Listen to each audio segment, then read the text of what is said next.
Hello, good morning, good evening, and good afternoon. And before I say good night, we're going to have a quick look at 5 stamps that I've picked up from the arts and crafts and see if there's anything of interest about them and if they're any use to me whatsoever.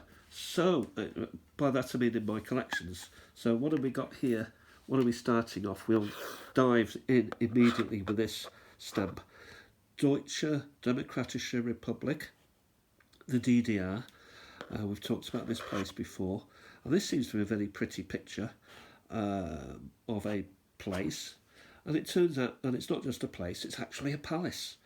And it signifies really the Zwinger Palace, which is in Dresden. And we talked about Dresden yesterday and how it survived the war, or certainly how artistic creations, masterpieces, wonderful paintings, archaeology. It survived the war because it had been taken underground. But a lot of those places on top of the ground were decimated, as was this. This is actually the Crown Gate, which you can see here, and it belongs to the Zwinger Palace in Dresden. This palace was built in 1709, and it was built as a museum, as an art gallery, as an art repository. And it still holds, and did hold, and continues to hold, and will hold, masterpieces from across the world.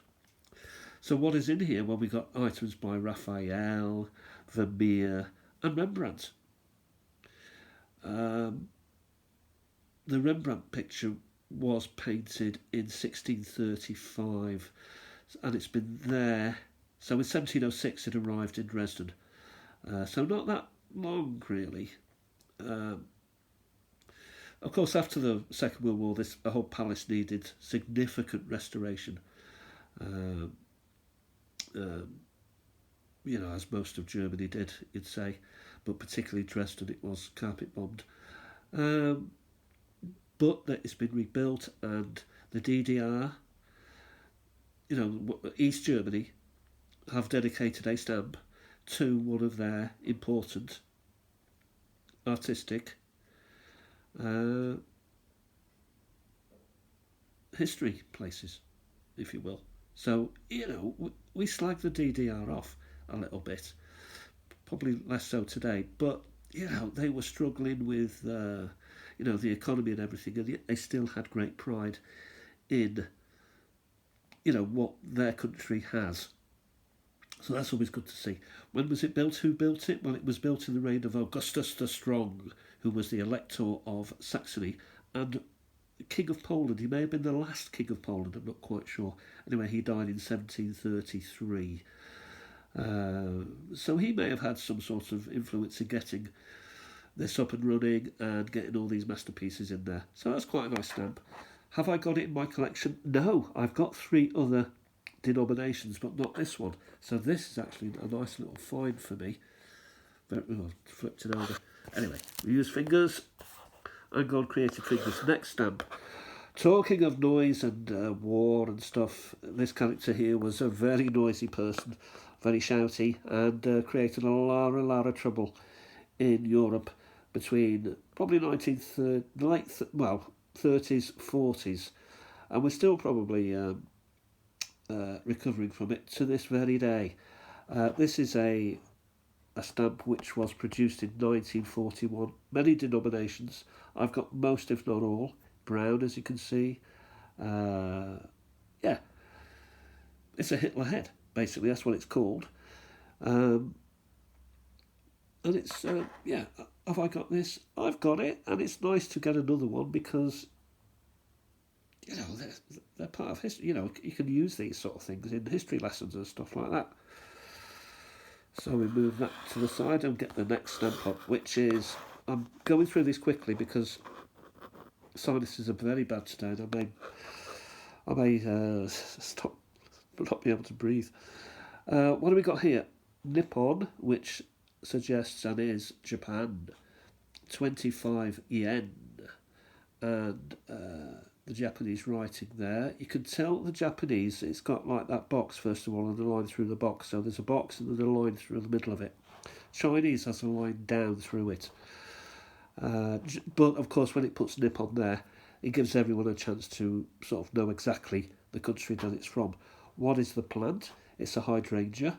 They do love their plants and flowers over in Japan. And surprisingly, or maybe unsurprisingly, they all mean something.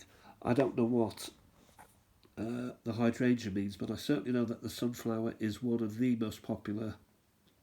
I'm not even looking at sunflower here, I'm looking at hydrangea, but the sunflower is one that everybody wants, and that's where that missing Van Gogh is of, the missing sunflower painting that he did. Painting sunflowers. Yeah, you know what I mean. So we'll move that. We go to the next one, please. Now this has been butchered a little bit. It's been highly used and abused. Here we have Correos de Venezuela, 25 centimos. And a handsome character there being celebrated. So who is he and what is this stamp? It's a Venezuela stamp. It's 25 centimos, so nothing new there, and it's of Simon Bolivar. And the stamp was issued in 1899. Simon Bolivar, known as El Liberator. El Liberator, they love these monikers, don't they? Simon Bolivar was born in Venezuela, 1783, and he died maybe in his 50s, in 1830. He liberated the following countries: Venezuela, Colombia, Ecuador, Peru, Bolivia, Panama, from Spanish colonialism. I did ask AI if he had any children, and he didn't, unfortunately, have children. He was married, but his wife died after 1 year of marriage from yellow fever, and he decided then to dedicate his life to freeing the people from colonialism of Spain. His parents actually were wealthy. They were a Creole family, which means that there was some sort of mixed blood in there, and hence the handsomeness. Yes, very handsome and gallant, and well remembered and celebrated with a stamp. So that's fantastic to have a stamp celebrating Simon Bolivar. I think one of the countries is the capital of one of the countries is Bolivar, probably named for him. And finally we've got Queen Elizabeth here. So why is, it's Canada and it's Queen Elizabeth. Now I've got a collection of Queen's heads, and I thought, well, I must have this one, and I haven't, so that's an absolute boon, that is. And we've got Queen Elizabeth. It is a 1954 stamp, 5 cents. And this was issued on the 1st of April, 1954. And it's one of the denominations. There are 18 different denominations of this set. And this is the first one that I've got, so I don't know what's going on there. Particularly as these were produced and issued and printed in a lot, there's a lot of them about. So, for example, the 4-cent one, there were 3 billion of them printed. Can you imagine 3 billion stamps? And that's just one denomination. I don't know why I've got it, or should I say I haven't got it. It's slightly butchered at the back. So it's been reefed out of somebody's album.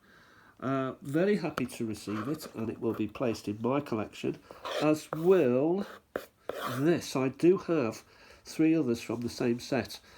I didn't look up how many is in the set, but I suspect there might be 4. I'll check my set of heads and I'll see. I know I've got this, but I'll have a look anyway. The Venezuela, we'll go in the Venezuela page of the album, as will the Nippon, the Japan. Will go in page 109, I think it is. I go there so often. Anyway, that's all for now. I hope you've enjoyed this little look at some interesting stamps and get a bit of information out there.